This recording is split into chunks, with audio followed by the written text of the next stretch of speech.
Boa noite a todos. Vamos iniciar a audiência pública da Comissão de Economia e Finanças, com a finalidade de discutir o projeto de lei número 128 de 2021, que estima a receita e fixa a despesa da administração direta e indireta do município de Osasco para o exercício de 2022, na forma que especifica. Convido o nobre vereador Tadeu Neves, que já está aqui, para secretariar os trabalhos dessa noite.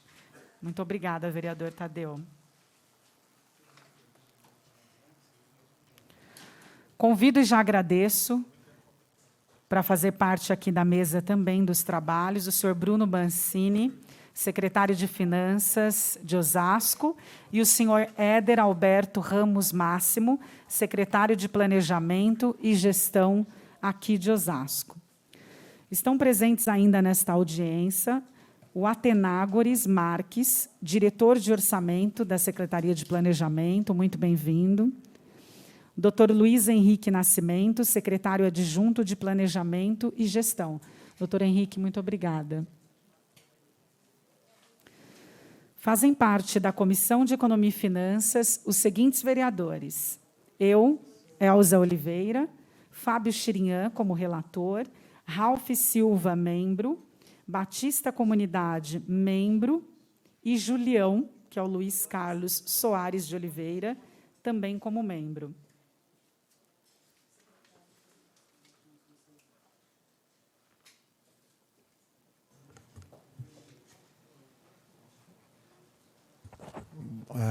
Boa noite a todos.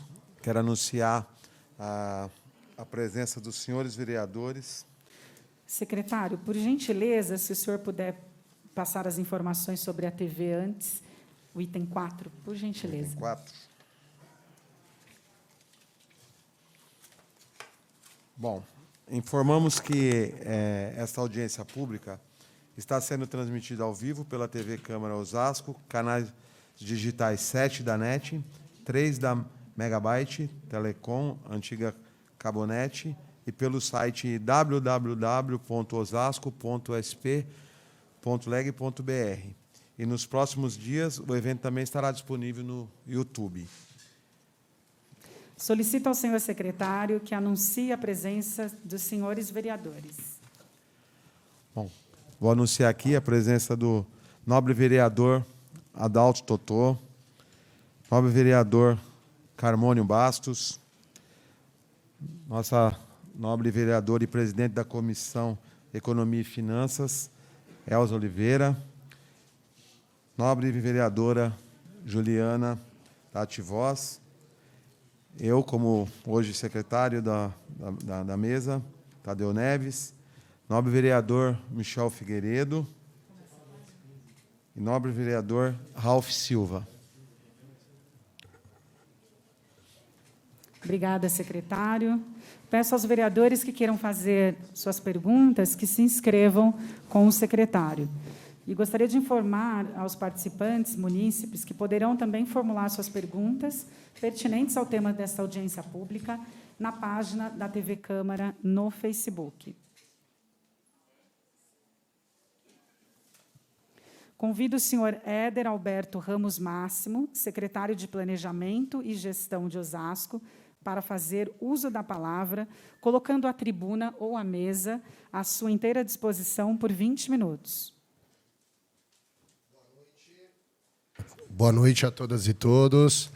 É um prazer estar nessa Casa de Leis hoje pela segunda audiência pública referente à LOA. Quero agradecer a mesa em nome da vereadora Elza, desejar boa noite às vereadoras que se fazem maioria hoje aqui na Casa de Lei, nossa líder Ana Paula Rossi. Em nome do Tadeu, desejar boa noite a todos os vereadores. Ver o Tadeu aqui secretariando essa mesa me deixa muito feliz, viu? Reconhecido pelo seu trabalho, viu? O vereador Tadeu Neves, nosso amigo. Então, a gente segue, como eu disse na última audiência, entusiasmado com o nosso crescimento econômico e com o desafio de transformar esse crescimento em qualidade de vida, em justiça social, em equilíbrio nas nossas peças orçamentárias. Peça orçamentária uma questão de atribuição legal, de acordo com os órgãos de controle interno e externo. A gente fixa a receita e a despesa através de rubricas, de números, que por diversas vezes, às vezes não se faz tão evidente ao cidadão, mas é uma maneira de controle para que as nossas peças sejam convergentes e a gente possa entregar uma política pública efetiva ao nosso cidadão. Alô, eu estou com... Hoje está aqui, para além da produção, está na mão. Vamos lá? Está na tela já? Boa. Legal. Aqui vai. Tá voltando, foi. Tá com delay aqui.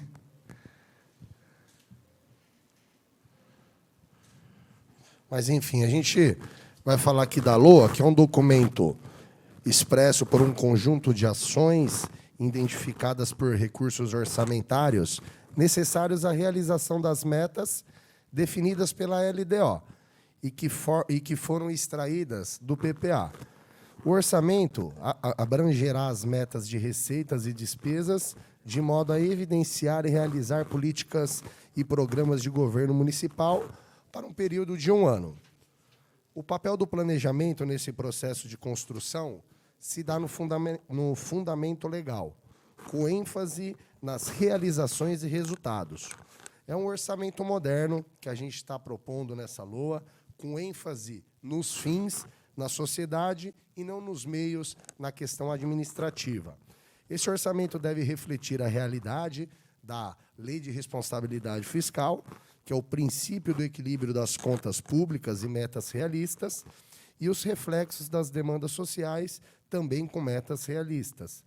Requer setores estruturados, com quadro de pessoal suficiente e capacitado, conforme a nossa lei orgânica, no artigo 31 e no artigo 34.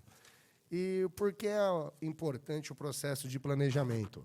A gente tem um exercício diário, que é de construir a cultura do planejamento em todas as instâncias da administração pública municipal. O fortalecimento do processo de planejamento e gestão da ação governamental são indispensáveis à administração pública responsável. O planejamento requer integração de suas fases e instrumentos. Os planos de frente com o orçamento. A base legal da Constituição Federal de 88 nos dá, no artigo 174, como agente normativo e regulador da atividade econômica, o Estado exercerá, na forma de lei, as atribuições de planejamento, sendo este determinante para o setor público e indicativo ao setor privado. No artigo 165, apresenta os instrumentos de planejamento, o PPA, a LDO e a LOA.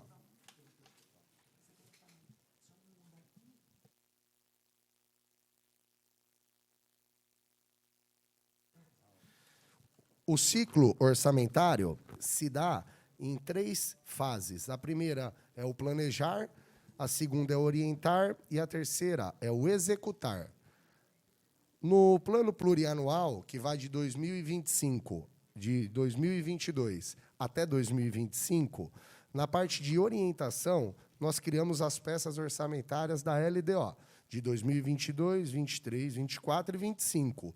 Essas peças devem estar em consonância, para que o gasto público seja feito com qualidade. As premissas da LOA estão também estratificadas no PPA de 2022 a 25 e são elaboradas para os próximos 4 anos. Foi definido sobre a orientação e estratégia do governo, suas metas e prioridades, e organizadas em ações e em programas com metas físicas, financeiras e sempre levando em conta a participação social e as demandas sociais existentes, a capacidade da prefeitura de realizar os projetos e as ações e a capacidade de investimento do município. O orçamento reflete o planejamento das ações e de políticas de forma intersetorial, territorializada e estruturada pelos eixos estratégicos do PPA, a fim de abranger os objetivos estabelecidos no seguinte mapa estratégico.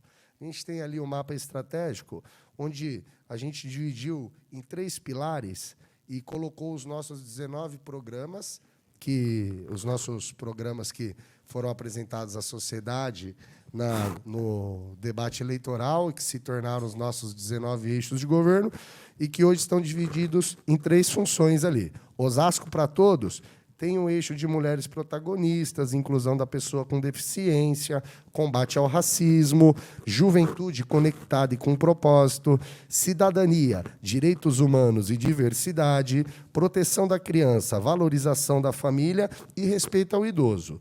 No segundo eixo, o Osasco do Futuro, a gente tem a gestão moderna e sem complicações, o governo aberto, plural e democrático, o desenvolvimento urbano e o direito à cidade, mobilidade e infraestrutura viária, meio ambiente, práticas esportivas e amor pelos animais, cidade segura e bem cuidada. No terceiro eixo, Osasco Desenvolvidas, o primeiro eixo é o saúde em primeiro lugar, educar para transformar, cultura e economia criativa, moradia digna para as famílias, trabalho e renda para o cidadão, inclusão social e combate à pobreza e empreender para crescer.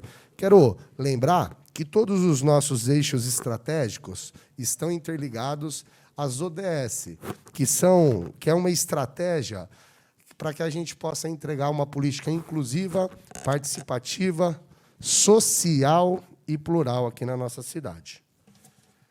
No quadro das despesas de 2022, eu quero colocar a evolução e destacar aí no quadro da esquerda para a direita, a gente tem o quadro de 2020, o exercício corrente de 2021 e a nossa proposta na LOA de 2022. Ali a gente traz o número de despesas correntes, o pessoal e os encargos, os juros e os encargos da dívida e outras despesas correntes. Na de capital, a gente traz os investimentos, as inversões financeiras e a nossa amortização da dívida. A gente ainda traz uma reserva orçamentária em 2022 robusta, que nos dá capacidade de seguir em frente investindo por Osasco. Aqui estão as despesas por eixo estratégico. A gente dividiu por eixo estratégico o orçamento municipal, vereador Carmônio, pela primeira vez aqui na cidade de Osasco. Trabalhamos com a proposta da intersetorialidade, olhando para o orçamento como executor de despesa e não para a secretaria, olhando para o eixo estratégico e não para a secretaria como executor da despesa orçamentária. Ali no eixo Educar para Transformar, a gente tem 27% do nosso orçamento. Aí a gente vai no eixo número 3, ali, que é o saúde em primeiro lugar, e a gente tem quase 20%.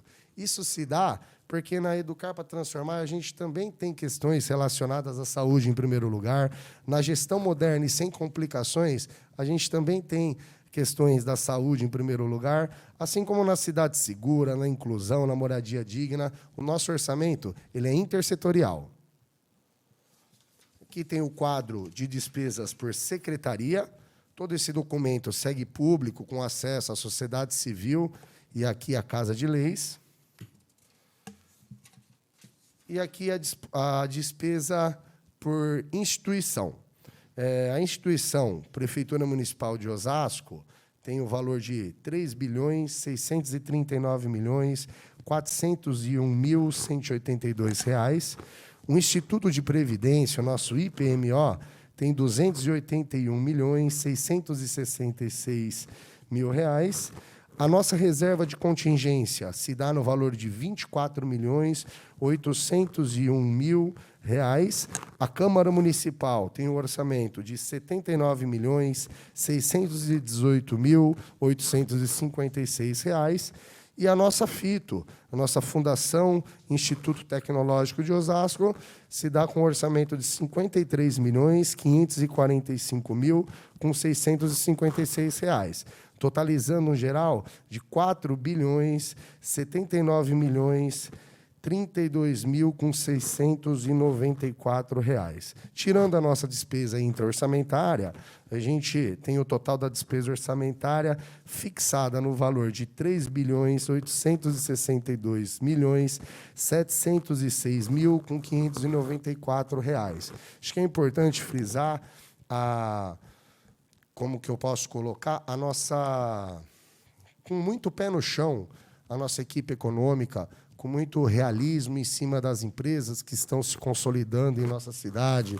A gente tem hoje uma base econômica consolidada, que, por maior que seja a tempestade, nos dá capacidade de olhar para esse planejamento do PPA com uma perspectiva muito realista, mas que foi feito com o pé no chão. Então, com certeza, a gente estima aí que Osasco certamente vai ter bons ventos nos anos de 2022, se depender do trabalho de todas e todos. Eu vou dividir a minha apresentação com o companheiro Bruno Mancini, secretário de Finanças, que vai explicar o quadro de receita e demais oportunidades aí. O governo Rogério Lins é um governo aberto, plural e democrático, e a gente fica bem feliz de estar em sintonia, a Secretaria de Planejamento com Finanças, para estar à disposição não só dessa Casa de Leis, mas para todas e todos que sentirem a necessidade de apontamentos. Muito obrigado, e a bola está com você aí, Brunão. Boa noite, Éder. Boa noite, Elza, Tadeu, que estão dividindo a mesa aqui comigo, o Dr. Luiz Henrique, grande companheiro da CEPLAG, Atenas, Sandra, que está aqui também da nossa equipe técnica. Agradecer a presença dos demais vereadores, Carmônio, Ju, da Ativoz, Ana Paula Rossi, nossa líder, Adalto, Michel.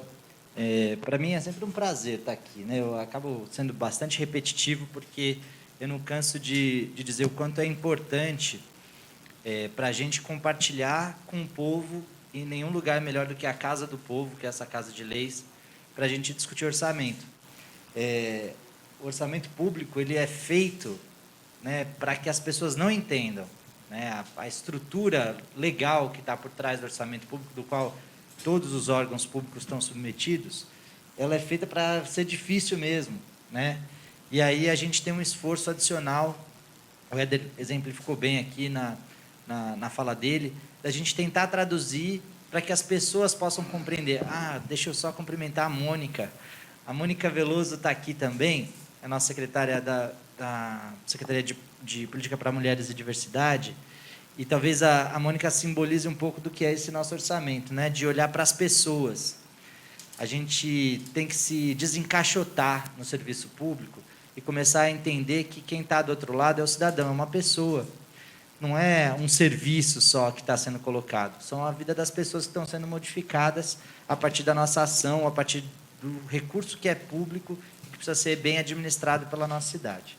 Então, eu fico muito feliz de estar aqui num processo de democratização do orçamento, em vários aspectos, né? O primeiro deles é de discutir com o povo, a partir dessa Casa de Leis, dos seus representantes, mas também com um espaço aberto na internet para que as pessoas possam mandar suas perguntas, mandar suas proposições, né? A gente vai ter um período ainda que os vereadores podem emendar o orçamento com alterações, né, na peça que vai ser aprovada.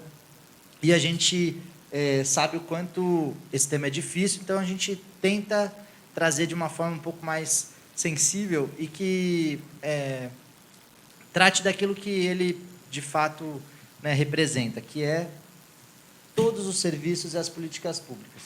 Diferente da nossa casa, né, no nosso orçamento doméstico, em que a gente se ajusta, né, a nossas rendas, às nossas despesas, o poder público ele precisa de uma lei, né, porque o poder público só pode fazer aquilo que a lei autoriza expressamente. E quando a gente está aprovando o orçamento, a gente está autorizando expressamente a realizar todas essas políticas públicas, a fazer os esforços para conseguir atingir os resultados que se pretende. E tudo isso a gente faz com muito critério, né, com responsabilidade fiscal, mas principalmente responsabilidade social, entendendo que esse dinheiro vem do suor dos trabalhadores e trabalhadoras da cidade, que pagam seus impostos, das empresas que movimentam a nossa economia, mas principalmente dos trabalhadores. Então, a gente precisa honrar muito isso, vereadora. A gente precisa pensar todo dia, quando a gente sai de casa e vai trabalhar, né? Aqui os meus companheiros do executivo, que a gente tem que entregar o melhor que a gente puder. Então, eu fico muito feliz de poder estar aqui discutindo. E, assim, agora eu estou numa outra posição, né? Até o ano passado eu vim aqui discutir como a gente ia gastar, agora eu tenho que correr atrás para arrecadar o recurso necessário para executar todos esses projetos, essas políticas que o nosso governo tem proposto para a cidade. É um desafio muito grande, né? Equilibrar a justiça tributária com as entregas que a gente precisa fazer, porque precisa de recurso, né? E ninguém quer pagar mais imposto. Então, a gente precisa suar a camisa para fazer o dinheiro render bastante e pensar que a tributação não é só o pagamento de impostos, meramente, né, o aspecto fiscal dela, mas também de como a gente pode promover desenvolvimento, tentando ajustar a nossa tributação para que quem possa pagar mais, pague mais, e quem não possa pagar tanto, pague menos impostos. Essa é uma dificuldade que a gente tem no nosso sistema tributário, né? A gente não tem muita liberdade em relação à gestão da tributação, isso é definido pela Constituição, mas a gente acredita muito, né, num modelo em que as cidades possam ter um pouco mais de autonomia, em que elas possam decidir junto com os seus cidadãos como que vai ser a sua tributação especificamente, mas, por enquanto, a gente está submetido a essa regra, então eu venho aqui só compartilhar essas informações a respeito de como o orçamento está composto. A gente tem mudado o nosso perfil de arrecadação, né? Acho que a apresentação está na tela. A gente tem mudado o nosso perfil de arrecadação. A nossa arrecadação ela está trafegando da base tributária patrimonial, que é o IPTU, a maior fonte de receita das principais cidades, além das transferências dos governos federal e estadual, tem sido o IPTU, né? O IPTU é quem sustenta boa parte das receitas próprias dos municípios. No nosso caso, não. A nossa tributação, a nossa receita, ela é muito de base econômica. Ela vem principalmente da receita de impostos sobre serviços, né? Especialmente os serviços de tecnologia, os serviços financeiros e os serviços de intermediação dos marketplaces que a gente tem instituídos aqui na nossa cidade. Então, a gente tem experimentado um crescimento da arrecadação a partir da movimentação econômica. Então, isso nos deixa muito confortável, porque não transfere para o cidadão a responsabilidade direta de fazer a contribuição, né, com os impostos que vão financiar toda essa atividade que a gente está realizando, Tadeu. Então, para a gente é muito melhor arrecadar com o ISS, que vem das grandes empresas, do que precisar tributar o IPTU. Então, a gente tem uma evolução, né, da receita corrente estimada em torno de 30% para o ano que vem, né, de tudo que a gente arrecadou esse ano. Esse ano já foi um bom ano de arrecadação. E aí a ideia é que a gente consiga, sem apresentar qualquer tipo de aumento de impostos para o contribuinte, aumentar a arrecadação a partir desse dinamismo econômico que a gente está vivendo. Nós temos alguns indicadores econômicos que apontam que o município de Osasco, esse ano, vai crescer 5 vezes mais do que o Brasil, né? A gente está num momento de recessão econômica, né, de dificuldade econômica na maior parte das cidades, e o nosso modelo econômico, né, o trabalho que a gente tem feito para desenvolver a cidade, atrair novos investimentos do setor privado, para que novas empresas possam se instalar aqui, gerar oportunidades de emprego, né, e de renda para nossos cidadãos, tem repercutido. Isso tem gerado um desenvolvimento econômico que vem consigo a reboque mais desafios, né? Uma cidade mais desenvolvida, ela não precisa de menos serviços públicos, ela precisa de mais ainda, para que a gente, não sei se vocês conseguiram ver lá no lema do nosso plano plurianual, do nosso planejamento estratégico, é transformar o crescimento econômico em desenvolvimento sustentável, com equidade, com qualidade de vida para todo mundo, com compartilhamento dessas oportunidades para todos os cidadãos. Então, esse acho que é o principal desafio que a gente tem aqui hoje, né? Em arrecadar para dar conta de todos os desafios, para a gente fazer mais política para mulheres, para a gente fazer mais políticas de combate ao racismo, para a gente fazer mais políticas para a pessoa com deficiência, para a gente transformar a partir da educação, para devolver, né, a saúde para as pessoas. A gente passou por um período muito crítico recentemente com essa pandemia, e só a partir da iniciativa pública, da ação estatal, é que a gente vai conseguir reagir, né? E o povo está precisando de mais e melhores políticas públicas, por isso a gente tem esse compromisso de manter o nível de investimento, né, de oferecer novos serviços, novas políticas, mas principalmente garantir que todo mundo possa ser incluído, né, e que a gente possa tratar as vulnerabilidades nas suas múltiplas dimensões, com acesso à renda, acesso ao emprego, mas também acesso a boas e inclusivas políticas públicas e sociais. Do ponto de vista da arrecadação, aí tem um quadro, né, que mostra os últimos 3 exercícios anteriores à elaboração dessa proposta e o que está previsto no exercício corrente, que é o de 2021. Nessa evolução, a gente tem a estimativa de crescer 31,25% para 2022. Isso majoritariamente a partir do ISS e do ICMS, que é a nossa principal fonte de arrecadação. No modelo de divisão dos recursos brasileiros, os municípios ficam com os impostos sobre os serviços, o IPTU e o ITBI, principalmente, e recebem transferências da União e do Estado, da participação dos municípios, né, na arrecadação do IPI, do Imposto de Renda, que é a partir do FPM, que é uma transferência constitucional, e do ICMS e do IPVA do Estado. Então, parte daquilo que a gente produz aqui gera um contingente de impostos que uma fatia percentual de 2 anos seguintes a gente recebe de volta do Estado. É uma conta muito complicada, mas todo esse movimento econômico que a cidade proporciona reverte em recursos divididos com o Estado em 2 anos seguintes. Então, por isso que a gente precisa pensar também em políticas de longo prazo, de desenvolvimento e de melhorar o consumo das famílias, porque isso também repercute bastante na arrecadação do município. E, claro, né, garante mais dignidade para as pessoas também. Essas são as principais fontes de arrecadação que a gente tem, né? Do primeiro lugar, o ISS. Né, o ISS representa em torno de 1 bilhão e 400 milhões da nossa receita. Depois o ICMS com 472 milhões, aproximadamente. Depois é que vem o IPTU com 398 milhões de arrecadação. Todas essas fazem parte dessa receita corrente que vocês estão vendo agrupadas aí na primeira linha.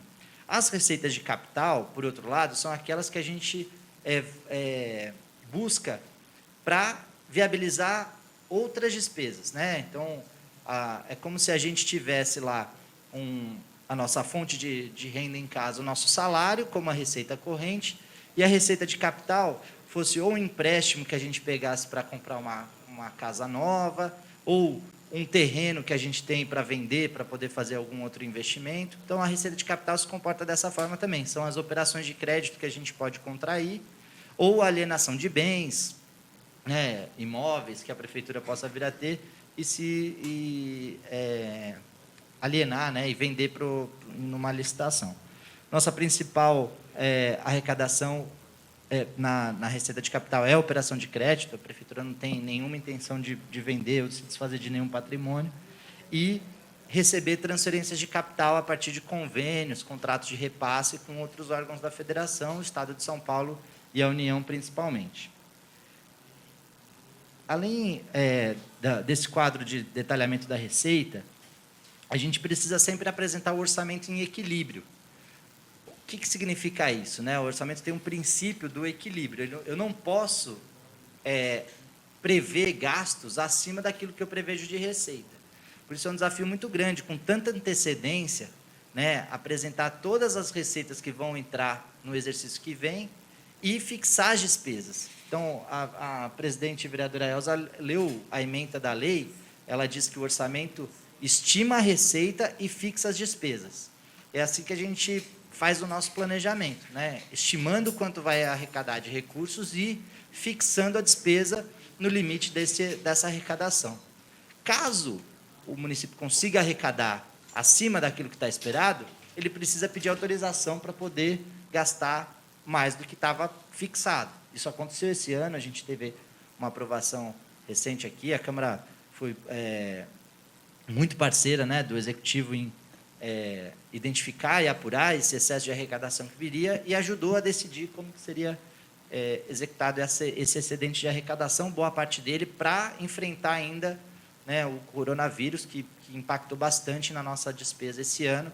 A gente espera que, a partir do ano que vem, a gente possa trabalhar pela recuperação não da saúde das pessoas, vereadores, mas também pela recuperação social e econômica da nossa cidade, alguns projetos importantes que já estão consignados nessa peça orçamentária, que vão, né, na direção de enfrentar os efeitos colaterais da pandemia do novo coronavírus, que impactaram bastante na nossa cidade. Então, o orçamento em equilíbrio, de um lado aí vocês podem ver a nossa receita, né, com o detalhamento, né, de todas as receitas correntes, as de capital, as receitas intra-orçamentárias, né, como a prefeitura tem a prefeitura é a única que arrecada e tem os outros órgãos que são dependentes dela, né, a Câmara Municipal, o IPMO, né, a FITO tem uma arrecadação de parte das suas despesas, a outra parte a prefeitura quem subsidia, principalmente a educação infantil. Então, tem todas essas receitas de um lado e, do outro lado, as despesas em equilíbrio. Então, a gente precisa prever as despesas exatamente no mesmo contingente em que está prevista a receita. Esse resuminho demonstra, né, nosso orçamento passando pela primeira vez dos 4 bilhões de reais. Isso é um número bastante assustador, impressionante, né? Mas que, quando a gente olha para a dimensão, a magnitude da nossa cidade, a gente consegue compreender que, se tivesse 50% ou mais, a gente teria políticas para fazer em o dobro, né? Não só em 50%. Então, esse é o principal detalhamento a respeito da receita. Tem algumas perguntas que ficaram pendentes da última audiência. Eu acho que a gente pode passar todas elas juntas, e aí, caso os vereadores também tenham alguma outra contribuição, meus colegas, meus companheiros aqui, fico agradecido mais uma vez, um prazer estar aqui. Espero que a gente possa tirar todas as dúvidas e ter um ano ótimo do ponto de vista fiscal também. Agradeço ao secretário Bruno Mancini, que sempre muito esclarecedor, né? E também ao nosso secretário Éder, sempre contribui muito aqui com as nossas audiências. E eu sei que o Bruno já citou, mas eu gostaria de agradecer a presença da Mônica Veloso, que é a nossa secretária executiva da Mulher e da Promoção da Diversidade. Muito obrigada pela presença. E agradecer a presença também da Ana Paula Rossi, nossa vereadora e líder do governo. Obrigada, Ana. Está sempre participando de todas as ações aqui na Câmara. Isso é muito importante. Eu gostaria de saber se existe algum vereador inscrito para falar. Não? Não, até o momento não. Ok. Eu vou fazer uso da palavra daqui mesmo, muito breve, e, em seguida, a gente parte para responder os questionamentos dos internautas, inclusive também da última sessão que nós tivemos na quinta-feira. Eu acho que tanto o Éder quanto o Bruno já foram bastante didáticos aqui em tentar traduzir essa questão do orçamento, que é bastante complexa, né? É sempre uma ferramenta bastante equilibrada e, ao mesmo tempo, difícil de compreender, e o nosso maior desafio aqui tem sido traduzir isso para a população, né? E eu sempre falo que o orçamento público ele tem tudo a ver com o nosso dia a dia. E até fiz alguns apontamentos para a gente falar com as pessoas que estão nos acompanhando, que grande parte dessas receitas arrecadadas pelo governo saem também do nosso bolso, né? Como o próprio Bruno explicou aqui, que diretamente ou indiretamente, através do quê? Dos repasses que a gente faz, de toda a parcela daquilo que a gente recebe, a gente faz um repasse, né, para o governo através dos impostos que a gente paga. Então, por isso, de maneira muito democrática, eu sempre falo que a gente precisa participar de eventos como esse para entender onde está sendo gasto o nosso dinheiro, né, vereadora Ana Paula? E, às vezes, a gente é muito questionado com relação a isso, mas vê pouca participação popular. Então, é fundamental que a população participe, seja enviando suas dúvidas, seus questionamentos via rede social, ou aqui presente, né? A gente, graças a Deus, tem vivido um novo momento eu não vou dizer pós-pandemia, né, mas é praticamente vendo um momento novo em que a gente está podendo aqui se reunir presencialmente. E isso é um ganho, e eu espero que a população, nos próximos anos, participem bastante aí das nossas audiências públicas. Então, esse orçamento público, ele vai se transformar em lei depois que ele passa por esse amplo processo, inclusive, de negociação, né? Porque o governo municipal ele tem que deixar claro como é que ele pretende gastar todo o dinheiro a curto e a médio prazo, através desses recursos todos arrecadados com os impostos e também as outras fontes de receitas, como o Bruno e o Éder mencionaram aqui. Então, essa elaboração de orçamento público, é importante que a gente saiba que ela é obrigatória para todos os níveis de governo.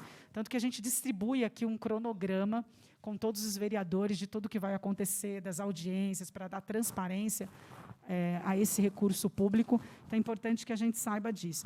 E esse orçamento, a elaboração desse orçamento, ele segue aí uma periodicidade que está prevista na Constituição Federal de 1988. Então, ele não é feito como a gente quer, como a gente bem entende, como os meninos também explicaram aqui. Então, ele acontece aí de forma cíclica e de uma maneira que todas essas ferramentas elas consigam aí se encaixar, formando essa orientação lógica que a gente entendeu aqui para orientar o orçamento público, né? E isso é chamado de quê? De ciclo orçamentário. A gente tem a LOA, a gente tem a LDO, que é a Lei Orçamentária Anual, e a Lei de Diretrizes Orçamentárias, que são anuais, o próprio nome diz, e o PPA, que acontece, é quadriênio. Então, esse ciclo ele é um processo bem dinâmico, ele é contínuo, ele tem várias etapas, ele precisa ser articulado entre ele, como eles explicaram aqui.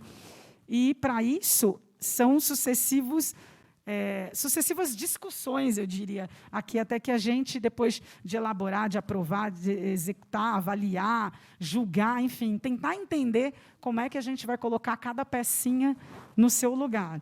E esse ciclo ele tem início aí com a elaboração do PPA, como eu falei, e ele se encerra com o julgamento da última prestação de contas do Poder Executivo pelo Poder Legislativo.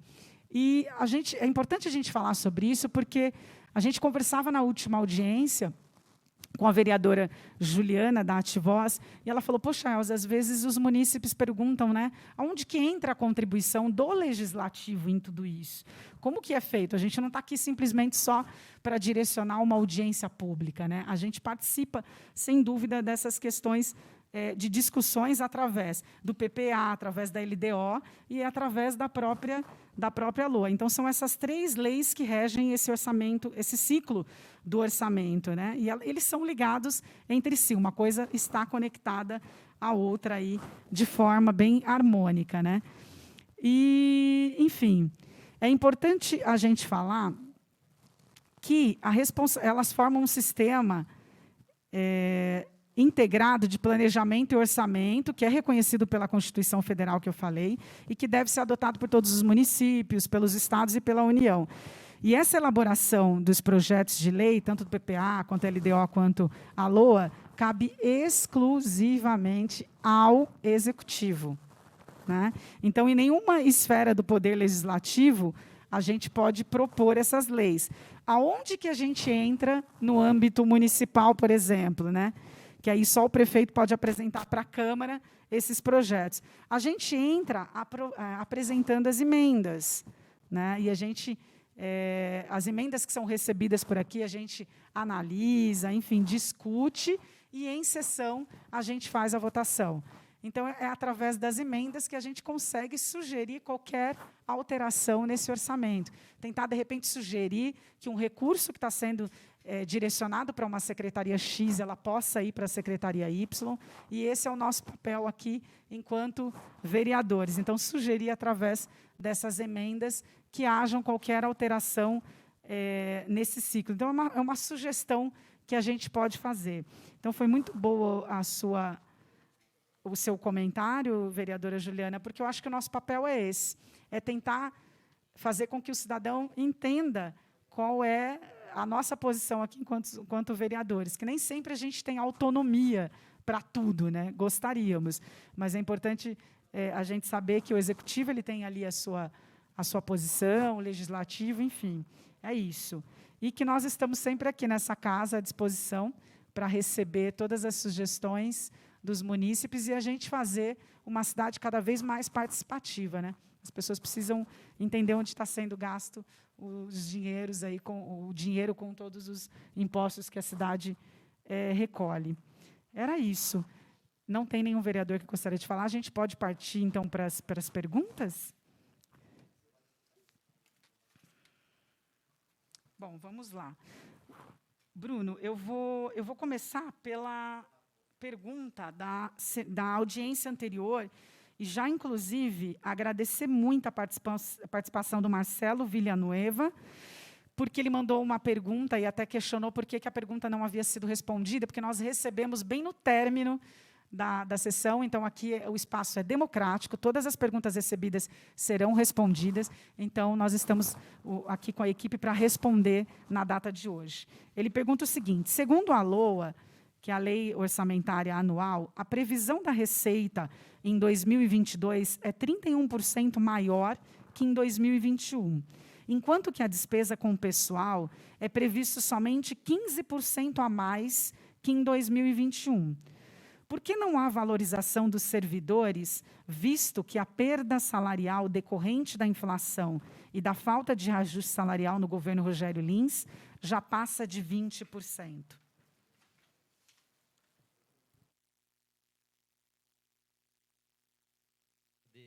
Responder as perguntas do cidadão, né? Não sei se o Marcelo é servidor, mas é uma tônica do nosso governo, né, orientado pelo prefeito Rogério Lins, de valorizar as pessoas.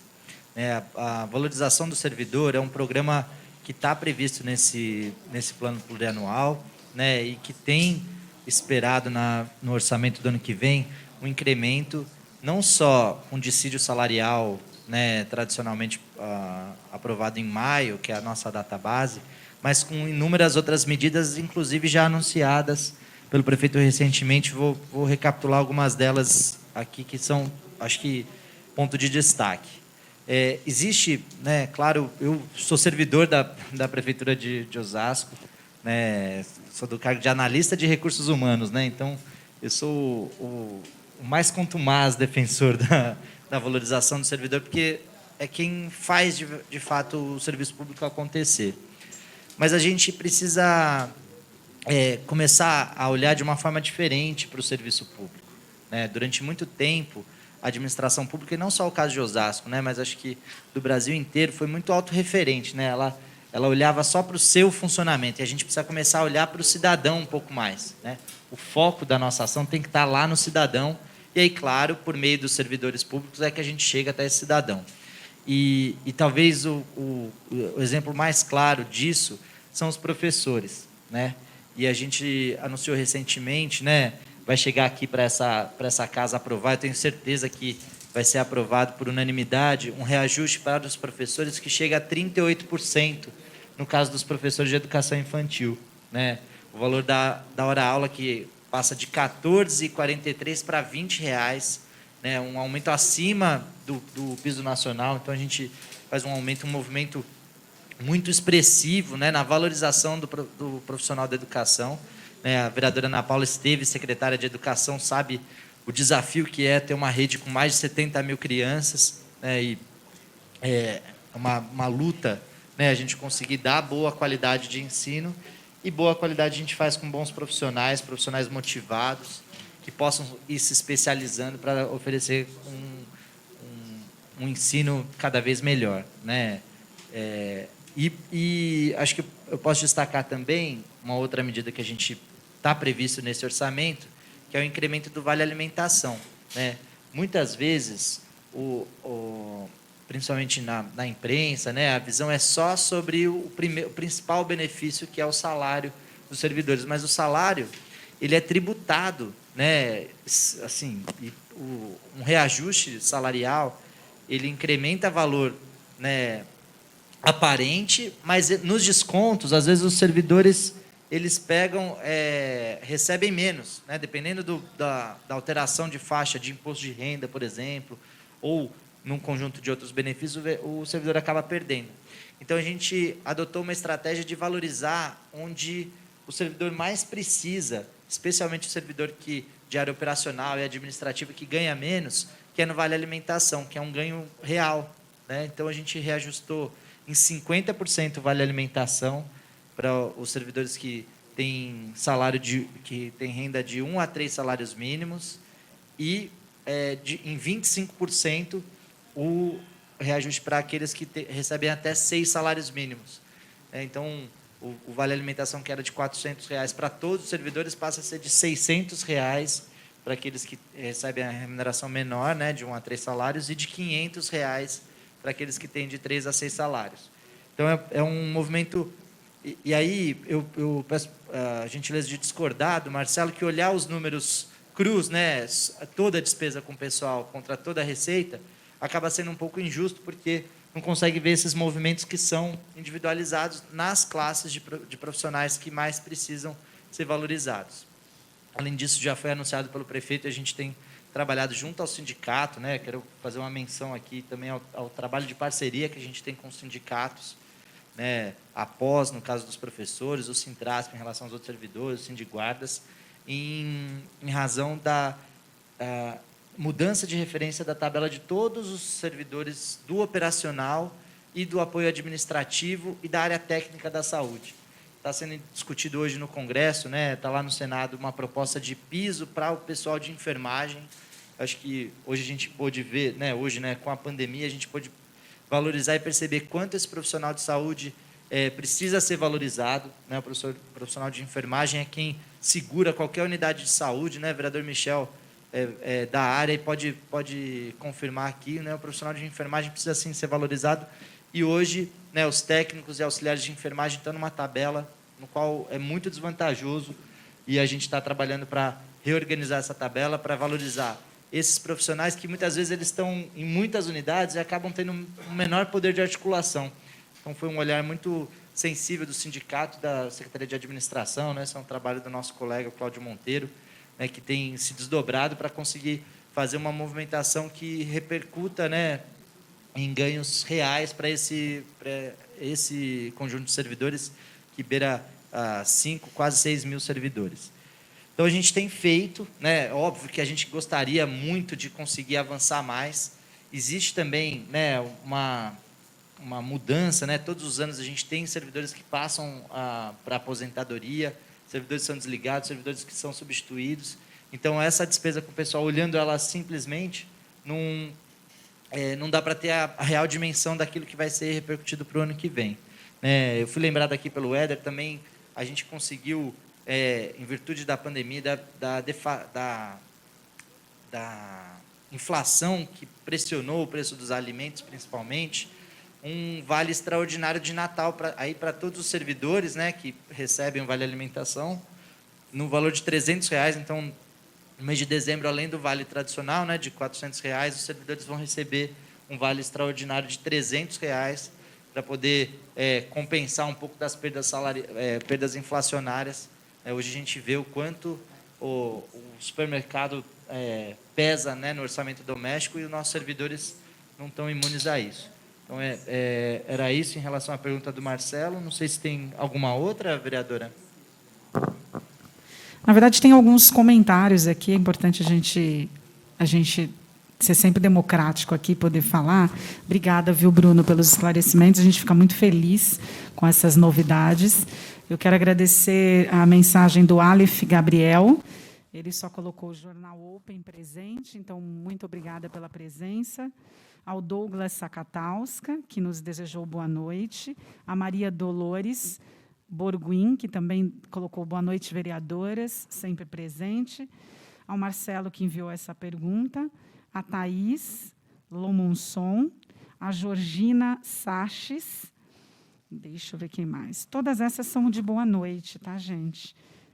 A Georgina também havia mandado aqui. Tem uma pergunta da Elizabeth, mas vem de encontro à pergunta que você respondeu. Eu vou eu vou ler aqui, se você achar que merece mais algum apontamento, aí, por favor, Bruno. É a Eusinete Martins, obrigada pela pergunta.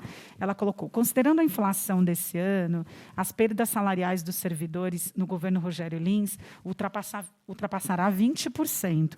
O prefeito vai recompor o salário dos servidores? Qual é a previsão na LOA do próximo ano?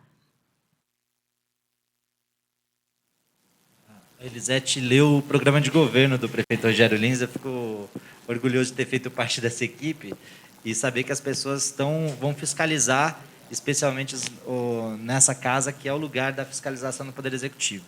Existe um compromisso, né, de conseguir fazer toda a reposição de perdas salariais, né, desse período que foi muito crítico, né, e isso não vai ser possível de ser feita tudo de uma vez no primeiro ano, né. A gente está passando por um momento de recessão e de crise econômica no Brasil que a gente não via há muito tempo, né? A gente desmontou parte do nosso sistema de proteção social e de proteção econômica. Então, a desigualdade aumentou, o desemprego aumentou, e a gente reconhece que a inflação corroeu boa parte do poder de compra dos servidores, mas a gente sabe que, se para os servidores está complicado, imagina para a população que está, né, morando, né, em condições super precárias de moradia, que tem dificuldade de acesso ao emprego, à renda, à alimentação. Então, a gente precisa ter o olhar, sim, para o servidor, mas, infelizmente, não é possível atacar tudo isso de uma única vez. Então, a gente está fazendo essa reposição ao longo desses próximos anos. É um compromisso, né, do prefeito. A gente tem uma curva, né, que aponta a inflação desse período, né, desde 2015, 2016, que é acompanhada, e todos os movimentos de evolução salarial que a gente tem impresso, e que, aos pouquinhos, a gente já está tirando essa diferença. No caso da inflação dos alimentos, a gente já ultrapassou bastante essa curva. Então, o nosso vale alimentação é muito maior do que a evolução do vale alimentação é muito maior do que a evolução do preço dos alimentos, por exemplo. Então, a gente está conseguindo fazer essa valorização a partir daí. Mas isso é um trabalho de longo prazo. A gente precisa ter responsabilidade, né, com gasto. A gente, nessa pandemia, onde municípios ficaram em crise, parcelaram salários, a gente sempre pagou em dia, às vezes antecipando, né, os pagamentos dos servidores para poder garantir o sustento dessas famílias. Mas também a gente tem que olhar para as pessoas que estão em situação de vulnerabilidade, que precisam do apoio da prefeitura, né, nesse momento, acima do que esse compromisso de reposição da inflação que vai ser cumprido até o final do mandato. Perfeito, Bruno. Muito obrigada pelos esclarecimentos. Me parece que tem algumas perguntas que vieram via YouTube. Eu estou só aguardando para que elas cheguem até o plenário, para que nós possamos ler e responder aqui também.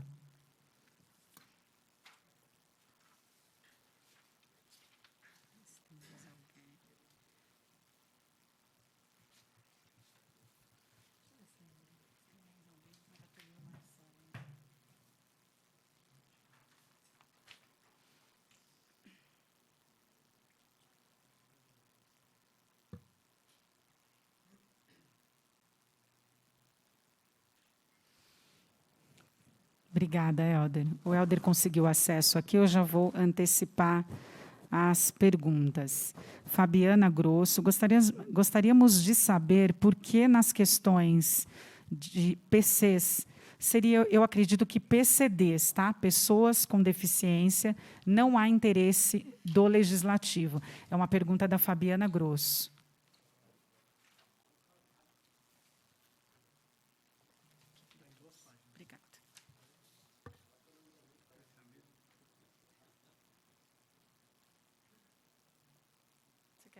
Todas, Bruno? Você quer que faça todas ou uma por vez? O Legislativo que teria que responder. Do ponto de vista do Executivo, a gente tem priorizado, né, política para pessoas com deficiência, né, foi criada recentemente uma Secretaria Executiva específica para tratar sobre esse tema, é um eixo exclusivo do nosso plano plurianual, e tem inúmeras políticas e estrutura orçamentária, inclusive, né, para essa política. Eu vou consultar aqui, colar para ver qual que é o orçamento que a gente tem previsto para 2022.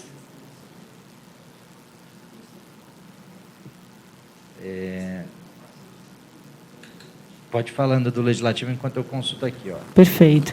Como a Fabiana questionou a questão do Legislativo, eu acho importante a gente falar que, com certeza, a gente tem um olhar muito especial, né, para as pessoas com deficiência. A gente tem alinhado bastante com as necessidades da população. Nós temos agora, recentemente, uma comissão que nós vamos nos reunir amanhã, na verdade, não é uma comissão, é uma frente parlamentar de trabalho, emprego, renda e desenvolvimento econômico, onde nós estamos com um olhar bastante criterioso para a pessoa com deficiência, principalmente no mercado de trabalho, mas a gente sabe que também é necessário um olhar especial na área da saúde. E eu posso convidar a líder de governo para que fale? Só um minuto.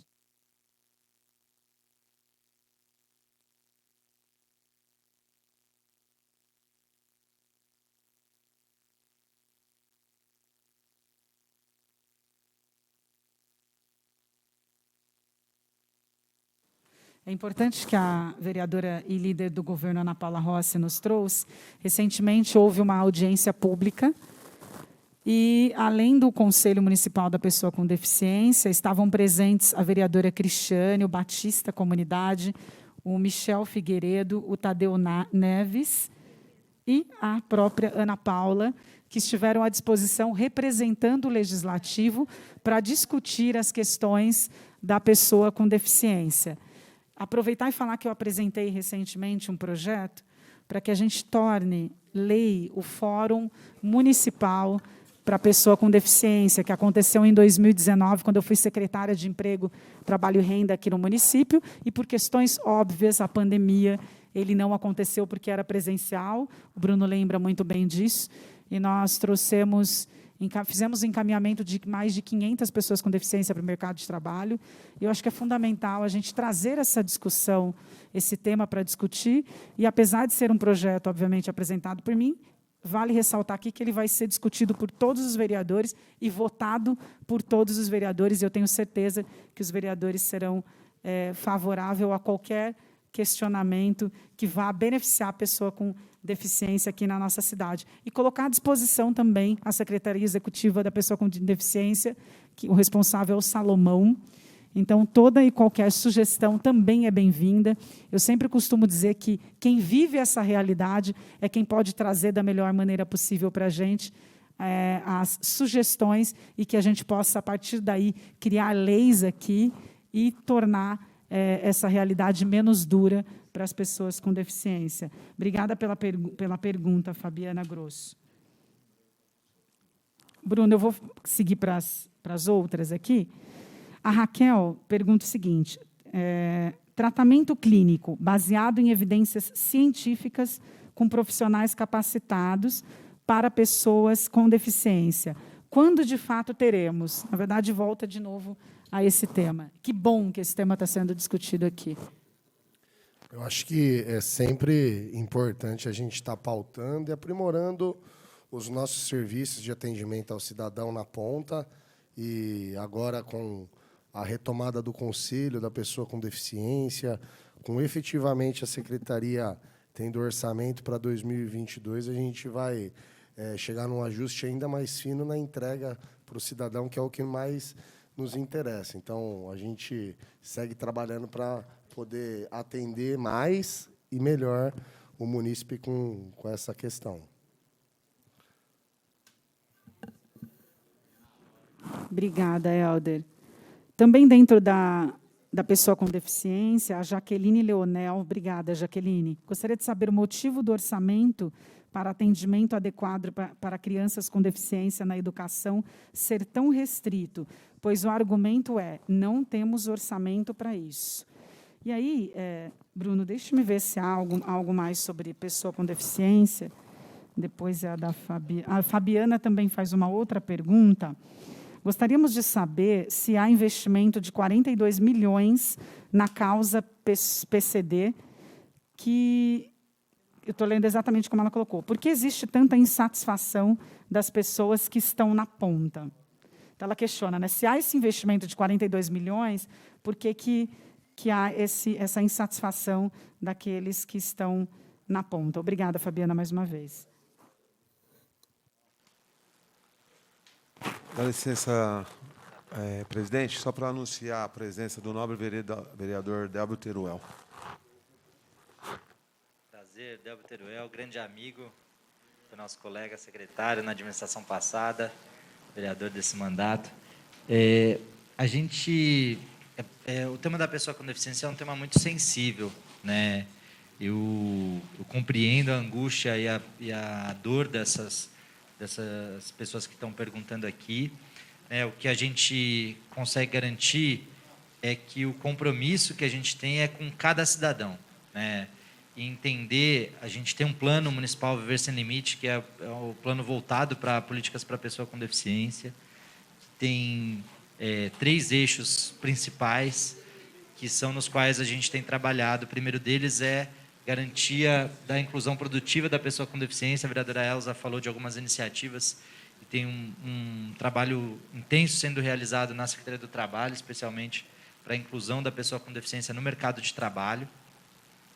Um outro eixo específico do Plano Municipal Viver Sem Limite, que está impregnado nesse nosso planejamento, é o acesso a políticas e serviços públicos, especialmente na educação, na saúde, na assistência e inclusão social, né, na política de cultura, esporte, entretenimento, lazer, que também tem inúmeras iniciativas que estão sendo adotadas. E, por último, na questão da mobilidade urbana, né, é um desafio, principalmente nos grandes centros urbanos, a gente trabalhar a mobilidade inclusiva, né, uma cidade com acessibilidade universal. Né, é possível a partir de um pacto social, né, que a gente precisa, enquanto poder público, tecer. E aí eu acho que esse poder legislativo tem sido muito colaborativo do ponto de vista de propostas e de discussão a respeito desse tema, né, de todas essas 3 frentes. E a gente tem muito orgulho do trabalho que a gente está fazendo. É claro que quem está na maior vulnerabilidade possível, que pode ser alguém uma pessoa com deficiência, talvez isso demore para gerar os resultados, mas a gente tem esse compromisso de não deixar ninguém para trás, né? O desenvolvimento só é possível quando não fica ninguém para trás, o desenvolvimento pleno. Então, esse é o nosso compromisso, e todas as contribuições, acho que o Conselho é um fórum importante para que essas mães que têm essas dores, essa vida diária, é muito difícil porque a deficiência, às vezes, ela é muito específica. E aí, às vezes, é muito difícil de conseguir estabelecer políticas, mesmo de tratamento clínico, que preveja para todas as deficiências. Então, o diagnóstico precoce e o trabalho clínico especializado é o que é mais importante nesse enfrentamento, né, as dificuldades que as pessoas com deficiência passam. Então, a gente está comprometido com isso, né? Ampliamos os centros especializados em reabilitação, né, no Centro Edmundo Burjato, na AME, na Zona Norte, né, garantindo um atendimento de qualidade na saúde, né, especialmente, mas tem muito trabalho ainda para ser feito. A gente tem certeza que pode ter a contribuição dessas mães no Conselho, na Secretaria Executiva, e para aperfeiçoar essas nossas políticas. Perfeito, secretário Bruno, muito obrigada. Agradecer a Jaqueline Leonel, que mandou a pergunta, a Patrícia Moura, ao Marcos Pierani, a Vanessa Dalápria e ao Guilmar Moraes. Esses que eu citei não fizeram perguntas, mas desejaram boa noite. Muito obrigada. Caso tenham alguma outra pergunta a fazer, nós estaremos à disposição, mesmo com a audiência terminada. As nossas redes sociais seguirão em funcionamento e, com certeza, a gente encaminhará para o Executivo para que possa fazer a resposta. Bom, eu agradeço aos nobres vereadores que estiveram presentes, agradeço aos secretários Bruno Mancini e Helder pela presença, agradeço aos demais participantes que estiveram presentes conosco aqui nessa audiência pública. Eu agradeço a todos os munícipes que, por meio da TV Câmara e também das redes sociais, prestigiaram essa audiência. Agradeço aos servidores dessa Câmara que organizaram e trabalharam nesta audiência pública e desejo uma ótima noite a todos e declaro encerrada a presente audiência pública.